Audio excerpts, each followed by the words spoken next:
baik itu sumber energi maupun pangan, saya yakin kalau dikelola oleh pemimpin yang amanah, Ya. tidak ada lagi yang namanya pendidikan berbayar. Iya. Tidak ada lagi yang namanya berobat berbayar. Tidak ada lagi yang namanya ketimpangan. Tidak ada lagi yang namanya pemerataan pembangunan yang ketimpangan. Ya. Jangan yang terjadi di Sumatera Selatan kalau ini dikelola. Nah, kalau tadi kamu menyebut amanah nih, kira-kira menilai atau ada tidak indikator atau indikasi bahwa seseorang itu bisa disebut orang yang amanah itu? Jadi kita melihat begini, selama kita melihat track record 3 pasang calon. Track record berarti ya? 3 pasang calon ini.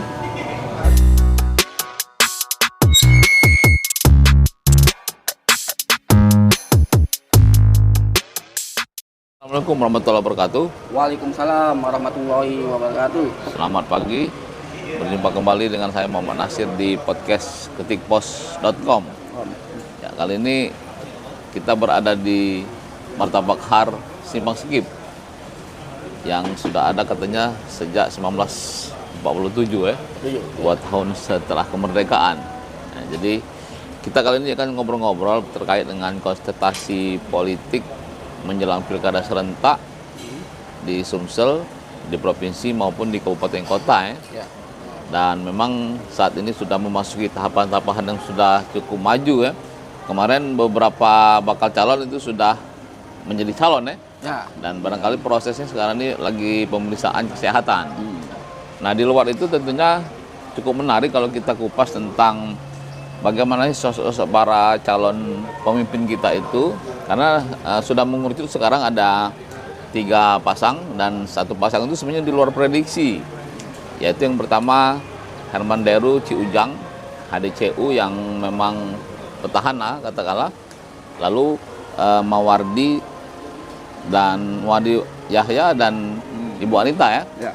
Dengan Mata Hati yang sebenarnya mereka sebelumnya berpasangan gubernur dan wakil gubernur, dan pasangan terakhir itu di injury time barangkali ya, muncul Pak Edi Santana Putra yang dulu 2 periode menjadi wali kota Palembang, menggandeng anggota DPR RI Ibu Rizky Aprilia yang sebenarnya memang secara historis itu merupakan terahnya Golkar ya.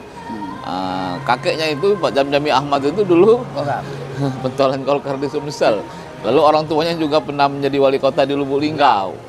Dan kalau tarik garis barangkali banyak dukungan akan diperoleh oleh pasangan ini. Begitu juga dengan Pak Edi Santana ya. Dulu memang sempat memimpin PDIP, lari ke Gerindra, dan sekarang ternyata ditolongkan oleh PDIP ya. Nah, telah hadir bersama saya ini seorang akademisi Ali Pudi. Muhammad Ali. Nah, nama lengkapnya itu Muhammad Ali, tapi nama panggungnya itu Ali Pudi. Nanti kita tanyakan kenapa namanya disebut Ali Pudi itu ya. Nanti gimana nih menurut pandangan Bung Ali nih tentang konsultasi politik di Sumsel ini? Baik, terima kasih Bang Nasir. Ya. Diberi kesempatan pada pagi ini untuk melakukan podcast.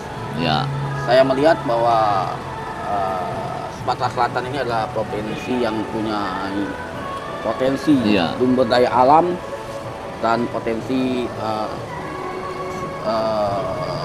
begitu besar, baik itu energi maupun pangan. Nah, bagaimana bisa menggali potensi itu harus dimiliki oleh seorang yang pemimpin yang mampu mengelola potensi tersebut dan amanah, sehingga bisa meningkatkan kesejahteraan kehidupan rakyat di Sumatera Selatan. Saya bercerita dulu. Ya, silakan. Sumatera Selatan ini pada abad ke-7 itu belum ada Sumsel tadi ya? Masih Sriwijaya itu barangkali. 14 itu diduduki oleh yang namanya Kerajaan Sriwijaya. Kerajaan Sriwijaya yang menguasai daripada hampir ke Madagaskar, Cina begitu kan? Karena kenapa? Karena kita punya letak yang demografis, yang potensi alam yang begitu baik. Kita punya daerah maritim, lautan, sehingga mampu menguasai pada itu di zaman kerajaan Pijaya. Iya. Kali di luar Jawa. Iya. Itu yang saya lihat, dan gebrakan ini saya lihat untuk pemerataan pembangunan dan pemerataan, sehingga dengan adanya pemerataan pembangunan di Subang Hulu juga akan otomatis pemerataan juga pendapatan di masyarakat di Subang Hulu. Itu saya melihat itu prestasi yang menurut saya gerakan yang luar biasa di zaman Pak Rosian. Pak Rosian ya. Terus di zaman Pak Sarial mencanangkan, mungkin beliau orang teknokrat, gitu kan, dia melihat bahwa potensi sumber daya alam di Sumatera Selatan begitu besar. Maka dia mencanangkan adanya lumbung energi dan lumbung pangan. Saat itu, saya melihat betul apa yang dikatakan Pak Sarial, bahwa Sumur ini kaya, agak lumbung pangan dan lumbung energi. Kita punya potensi batu bara, kita punya potensi gas bumi, dan kita punya potensi gas alam, dan lahan kita masih luas, dan kita punya karet, punya sawit, punya perkebunan ya, potensi perkebunan ya, begitu banyak besar. Nah, sehingga apabila ini digali, potensi ini akan punya batu gebrakan. Bagaimana mengentaskan kemiskinan, bagaimana mengentaskan pengangguran yang terjadi di Sumatera Selatan dengan menggali potensi yang ada di Sumatera Selatan. Itu saya lihat gebrakan yang dilakukan oleh Pak Sarial. Dan dia juga melakukan gebrakan. Memang ide pemikiran Tanjung Api bukan dari Pak Sarial, tapi dia mampu sebelumnya mengeksekusi adanya pelabuhan Tanjung Api, meskipun beliau berisiko pada saat itu. Ini ya, Hotel Prodeo ya. Ya, karena pengalihan fungsi lahan itu. Karena beliau melihat bahwa kita harus punya transportasi yang kuat untuk ekspor. Jadi karena di Bembang tidak memungkinkan lagi untuk menjadi jalur distribusi daripada untuk mengangkut sumber daya alam yang ada. Itu saya yang lihat. Nah, itu di zaman Pak Sarial, bahkan di zaman Pak Sarial adanya bandara. Bandara internasional. Perluasan bandara ya. Bandara baik. Memang ada dulu ide pemikiran bandara akan pindah Jakawali, tetapi saat itu terlihat ada Tanjung Api, berada di daerah Taran Jambi. Dan saya lihat itu adalah potensi besar untuk melakukan perluasan kota di Taran Jambi. Itu saya lihat prestasi yang diwarisi oleh Pak Sarial. Terus dilakukan oleh Pak Alex Nurdin selama 10 tahun. Satu gerakan yang anggap luar biasa. 2 periode kalau Pak Alex ya. Kalau Pak Rosian 1 periode, Pak Sarial juga 1 periode ya. Dan Pak Alex mampu membawa buat perubahan. Ya dengan program yang nyangkut hajat hidup itu, dengan program berobat gratis, sekolah gratis, beliau mampu membawa Sumatera Selatan melaksanakan perintah tersebut, konstitusi. Nah, itu pun ide mikirnya dari Mubah, dan menurut saya memang Mubah lah menjadi pelopor pertama berobat gratis, sekolah gratis di Indonesia. Tidak hanya itu, Pak Alex juga mampu membawa Sumatera Selatan ini ke dunia internasional. Kita pertama kali di luar Jawa diadakan SEA Games dan Asian Games. Dan menurut saya itu suatu gerakan yang luar biasa, meskipun efek daripada untuk masyarakat sendiri tidak begitu besar, tetapi efek untuk UMKM saat itu sangat besar. Ada tingkat produktivitas siklus ekonomi saat adanya SEA Games Asian Games itu. Saya rasa itu punya efek langsung. Walaupun setelah tidak lagi menjabat tersandung masalah juga kan. Masalah juga. Tapi kita melihat itu prestasi yang luar biasa dari Pak Alex Nurdin pada saat itu. Terus kita masuk zaman Pak Herman Deru dan Pak Mawardi berpasangan. Pak Mawardi berpasangan. Kan? Nah, ADMY ini menurut saya Herman Deru punya prestasi lah di Oku Timur. Sebelumnya sebagai bupati ya. Bupati, dia pernah menang hampir 80%, Iya. 60%. Tapi kepuasan masyarakat Oku Timur saat itu Cukup tinggi ya. cukup tinggi. Nah, tapi setelah menjabat 3 bulan, 4 bulan, pelaksanaan HDMY ini, MY lah kita pasang Iya. MY, malah Pak HD melakukan menarik subsidi pendidikan dan kesehatan. Dan memang totalnya kan berubah. Ya, Sekolah gratis berkeadilan. nah, dengan harapan karena sekolah gratis dan keadilan. Nah, dan itu menuai protes pada saat itu bahwa kenapa harusnya pendidikan Bung Ali waktu itu ikut protes juga. ikut ambil Ikut bagian protes. protes itu. Pendidikan itu 20%, harusnya 20%, harusnya Iya. diteruskan bagaimana mengelola pendidikan ini dengan baik, Iya. gitu kan. Nah, di situ saya lihat bahwa Pak HD tidak konsisten dengan apa yang dijanjikannya untuk melakukan itu, meskipun katanya itu untuk pendidikan yang berkeadilan, tetapi tidak harusnya gitu kan. Nah, terus kesehatan juga ditarik tadi itu, sehingga tidak lagi yang namanya gratis, Ya. dengan alasan kita tabrakan dengan BPJS. program BPJS BPJS. atau KIS yang ada Ya. yang diterapkan oleh pemerintah pusat, APBN. APBN tadi itu, sehingga tidak perlu terjadi. Tapi pun menjelang detik-detik akhirnya dia melakukan berobat berkat, berobat cuman Menggunakan KTP. Itu ada 3 bulan akhir, mungkin beliau ingin melakukan pencitraan lagi, berobat dengan KTP. Tapi menurut saya itu sudah menyalahi perintah daripada konstitusi saat itu. Terus setelah 1 tahun, 2 tahun menjabat terjadi COVID tadi itu kan, sehingga banyak yang anggaran-anggaran yang refocusing, infrastruktur yang tidak dibangun dikurangi karena fokus pada penanganan COVID-19. Nah, sehingga apa yang dilakukan Hemendero satu periode Dan bersama Mawardi.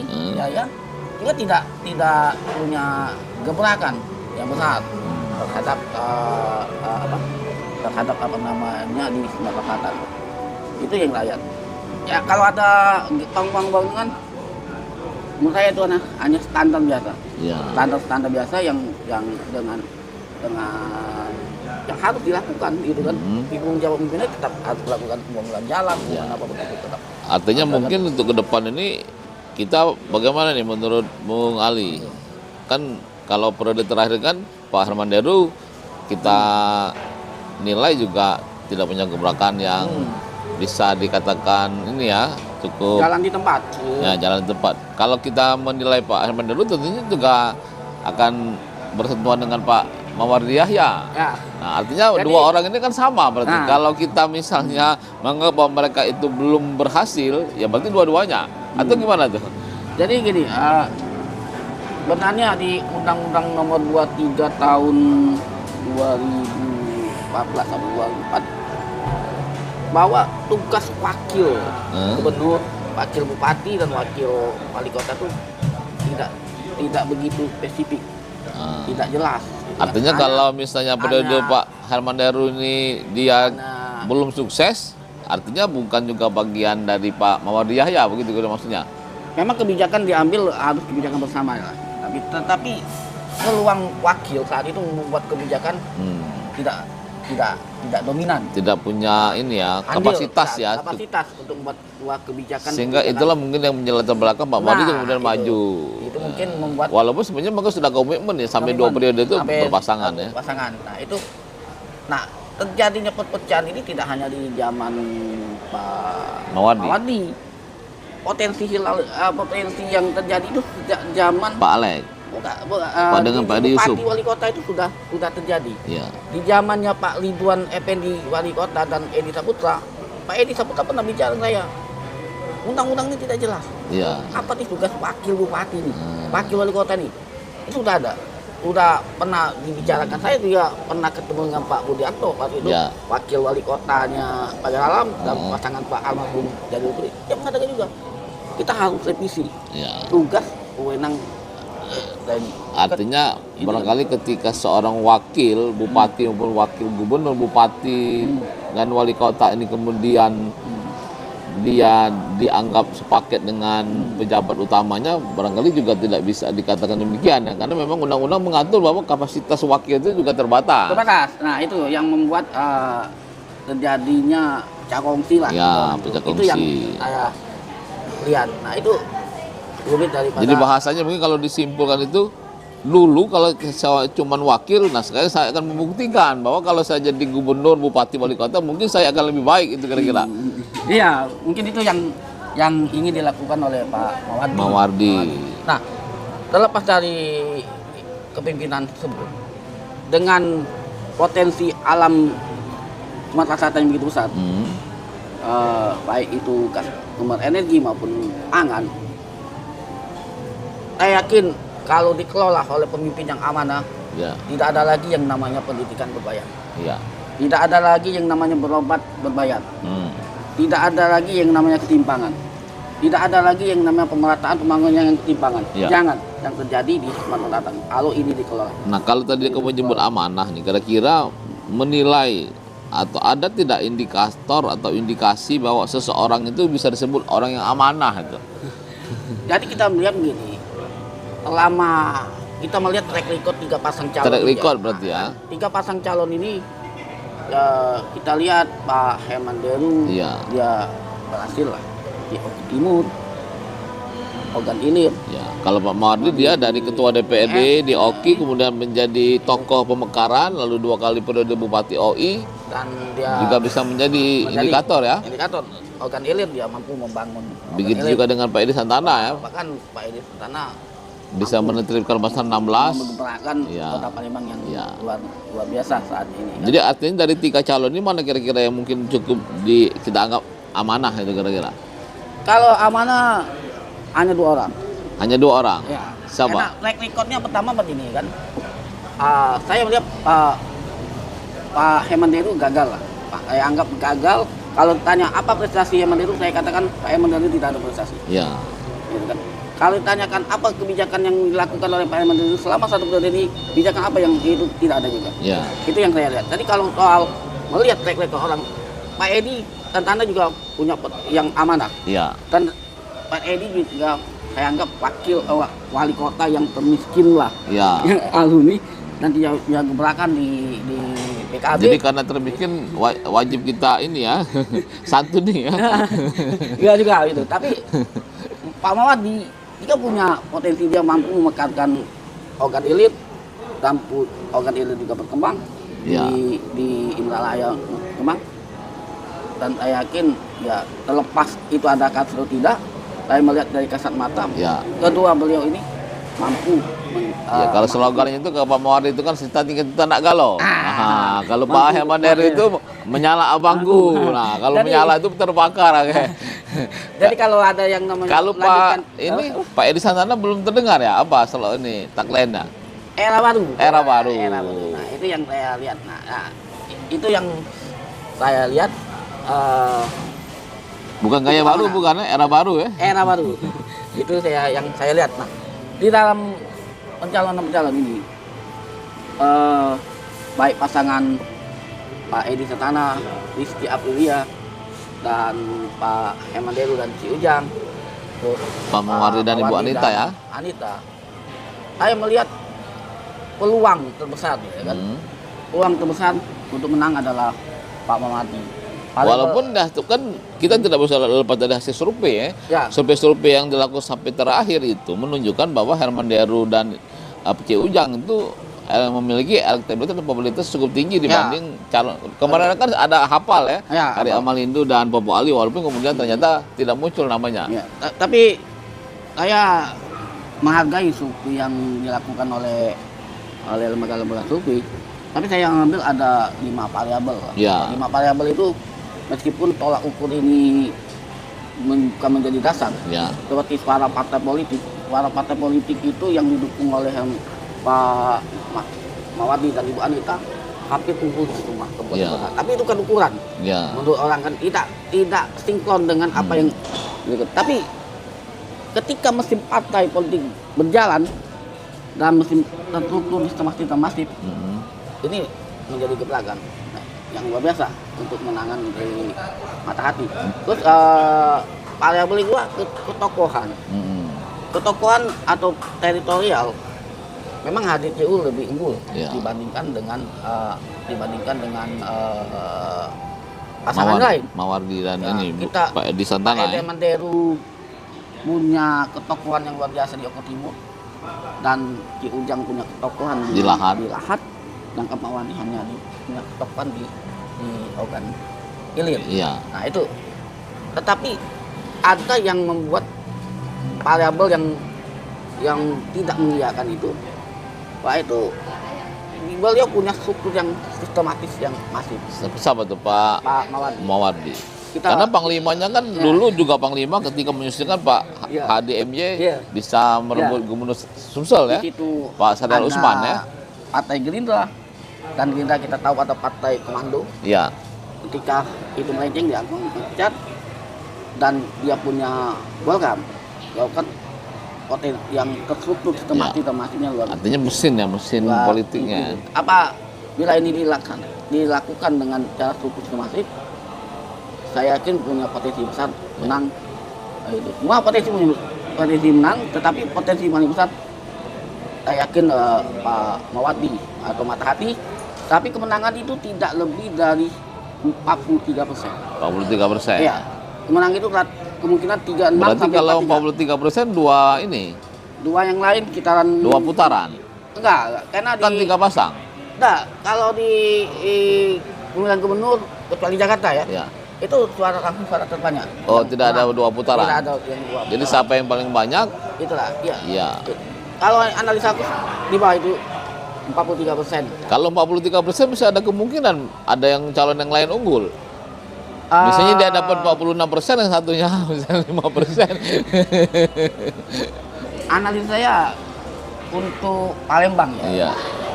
Palembang ini untuk meraih suara penentu Iya. suara meski ada Pak Edi itu paling bantu 20%. 20% di Palembang. Untuk potensi 18 di Palembang itu ya, 20% berarti 1,2. lumayan 1,2. Itu paling tinggi dia bisa meraih suara. Ya. Dua dari nilai DPD itu kurang lebih 20%. Ya. Tapi analisa saya paling menurut saya dengan potensi yang besar yang ada di Sumatera Selatan ini, kalau dipimpin oleh orang yang mampu Ya. mengelola dan amanah, insya Allah Sumatera Selatan rakyatnya sejahtera. Ya, kalau dari kita analisis dari pasangannya, kalau misalnya Pak Herman Deru itu kan pasangannya dengan Pak Ki Ujang ya, itu sama-sama gender ya. Ya. Kalau Pak Mawardi dengan Ibu Anita berarti ada Sri Kandinya, lalu Ya. kemudian Pak Edi Santana juga dengan Rizky juga berarti ada pengaruh tidak dua orang ini yang berpasangan mendukung gender ini untuk perolehan suara mereka. Kalau melihat Posisi ini Bu Anita dan punya posisi Bu Rizky. potensi menang, mereka punya peluang semua. Tetapi apa yang saya katakan tadi dalam analisis yang saya lakukan, potensi peluang menang besar dengan mesin partai Iya. yang besar, dengan struktur yang lengkap dan sistematis masif, serta adanya titik penguasa Iya. yang melakukan dukungan yang besar. Karena pemenang Pilpres kemarin ya, Potensi besar peluang menang itu ada di mata hati. mata hati. Ya. 43% tadi. Ya, tetapi ya kalau ini tidak berjalan, tidak berjalan kan? Tidak berjalan, mesin partai politik juga tidak berjalan dengan maksimal.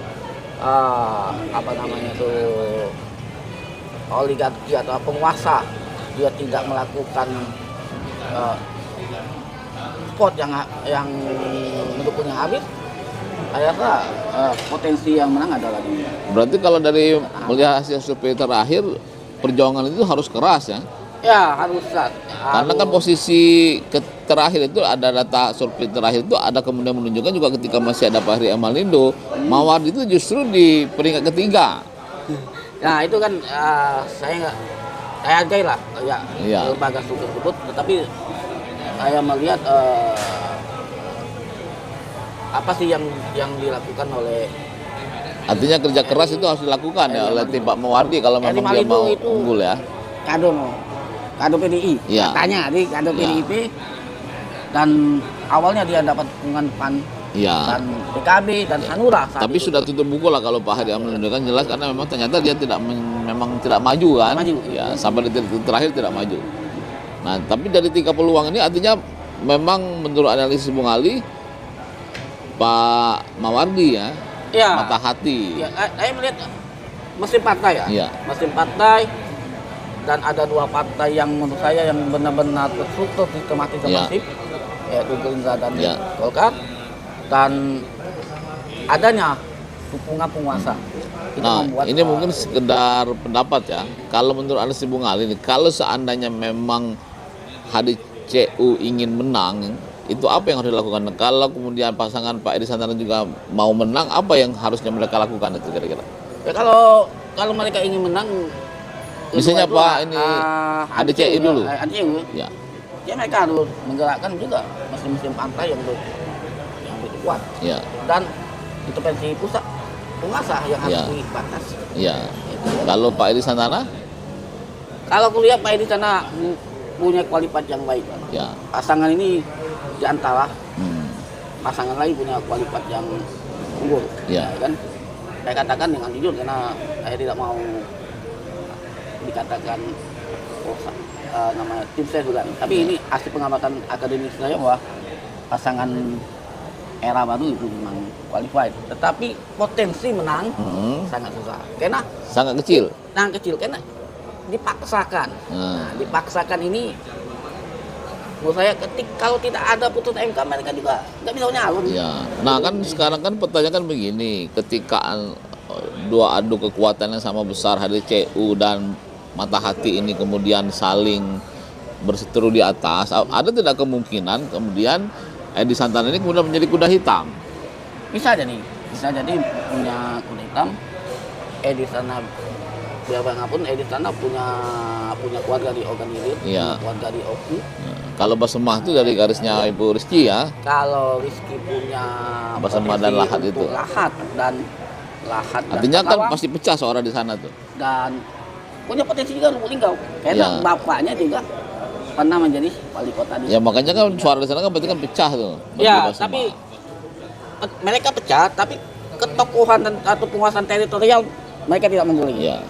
Saya yakin ketika dia mengatakan Pak Edi karena orang organ elit, tapi penguasaan teritorialnya masih tetap di Ya. di Nah, di Pak Kalau Bupati. kita tarik ke belakang juga kemarin, sebenarnya beberapa gubernur era sebelumnya juga itu mengarahkan dukungannya kepada Pak Mawardi. Mulai dari Pak Ramli Hasan Basri, Pak Rosihan, apalagi Pak Saryal memang dia panglimanya kan. Nah sementara kalau dukungan untuk Pak Herman Deru ini barangkali kalau dari ketokohan juga belum terlihat. Barangkali kemarin yang terlihat itu ada Pak Susno. Ya. Pak Susno itu kemudian sebelumnya di Mata Hati, kemudian kelihatannya dia berpaling ke Pak Ya, Herman Deru ya. kalau dukungan dari mantan gubernur, efek daripada untuk meraih suara itu tidak begitu besar. Tidak begitu besar, tapi ada. Ada. Ya. Tapi kalau menurut saya tidak begitu besar. Masanya habis dan penguasaan teritorialnya juga Ya. tidak lagi. Nah jadi apa yang paling menentukan sebenarnya? Mesin partai. Mesin partai. Mesin partai harus begitu maksimal dan adanya dukungan yang kuat dari Ya, nah kan kalau kita dalam proses pemilihan ini kan ada mesin partai, ada relawan. Nah, Ya. sebenarnya yang paling berperan itu mana, mesin partai atau relawan? Kalau relawan itu dadakan dan menurut saya tidak terstruktur, itu masifnya tidak begitu kuat. Ya. Tapi kalau partai dia sampai ke daerah, sampai ke tingkat kecamatan dan kelurahan dan desa, Ya. dia punya pengurusan. Nah apabila ini digerakkan secara terstruktur masing-masing, saya rasa Ya. ini akan Iya. menang. Kalau mesin partainya memang berfungsi dengan baik. Dengan baik. Karena kan ada pengalaman kemarin misalnya nih di Pilpres ada partai tertentu dia mendukung pasangan tertentu, tapi ketika di bawahnya grassrootsnya dia justru tidak mendukung pasangan karena bisa berbeda di elit politiknya partai dengan di arus bawahnya. Ada tidak gini, kemungkinan seperti itu? Itu bisa terjadi. Kita berkaca bisa terjadi ya dengan dukungan banyak partai belum tentu menang. Ya.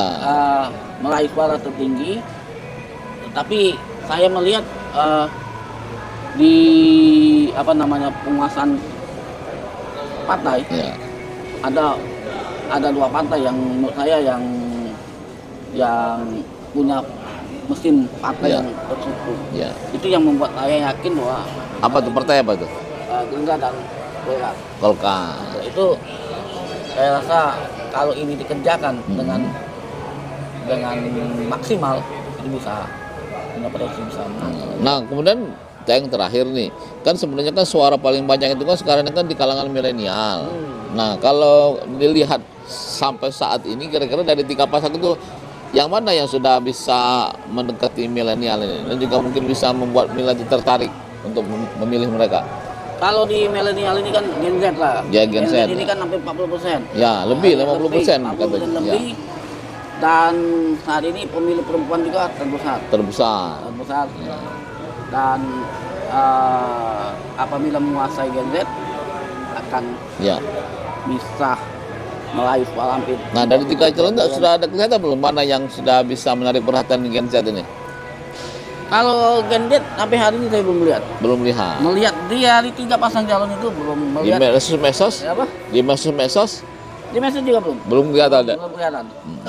Artinya memang itu yang harus dilakukan oleh tim-tim suksesnya ketika saya calon belum ini lihat, ya. apa yang dijanjikan oleh 3 pasang calon terhadap Gen Z belum Ya.